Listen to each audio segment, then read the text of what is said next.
শীর্ষ সন্ত্রাসী সুব্রত বাইন ও তার সহযোগী মোল্লা মাসুদকে কুষ্টিয়া থেকে আটক করেছে সেনাবাহিনী এবং ভোরে কুষ্টিয়া শহরের কালীশঙ্করপুর সোনার বাংলা সড়কের একটি বাড়ি থেকে তাদেরকে আটক করা হয়। পরে তাদেরকে ঢাকায় আনা হয়। শাহিন আলীর তথ্য ছবিতে দেখুন প্রতিবেদন। গত ১.৫ মাস ধরে কুষ্টিয়া শহরের কালীশঙ্করপুর এলাকায় সোনার বাংলা মসজিদের পাশের এই বাড়িটিতেই থাকত শীর্ষ সন্ত্রাসী সুব্রত বাইন ও তার সহযোগী মোল্লা মাসুদ।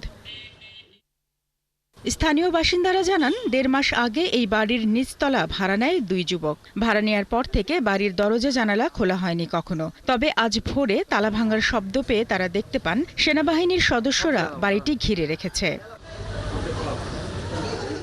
ভোর ৫টা থেকে সকাল ৮টা পর্যন্ত এই ৩তলা ভবনে সেনাবাহিনী অভিযান চালায়। পরে সেখান থেকে তাদেরকে আটক করা হয়।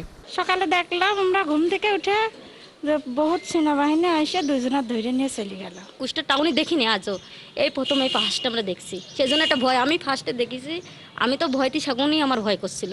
না, আমি কারোকে দেখে না, ভিতরে কারা থাকে তাও ওটা দেখে নাই। আমি দোকানদারি করি, কিটা আসছে যাচ্ছে এই তো আমি দেখে ফলো করি না। তারা আসলে প্রাথমিক অবস্থায় ভাবছিল যে আমরা হয়তো এই যাকে গ্রেপ্তার করা হয়েছে তাদের গ্যাংয়ের একটা অংশ। পরে তারা আমাদের বই খাতা কলম এবং আমাদের কথাবার্তায় বুঝতে পারে যে আমরা আসলে শিক্ষার্থী। অভিযানের সময় 2টি পিস্তল, 4টি ম্যাগাজিন ও 10 রাউন্ড গুলি উদ্ধার করা হয়। পরে সুব্রত বাইন ও মোল্লা মাসুদকে ঢাকায় আনা হয়।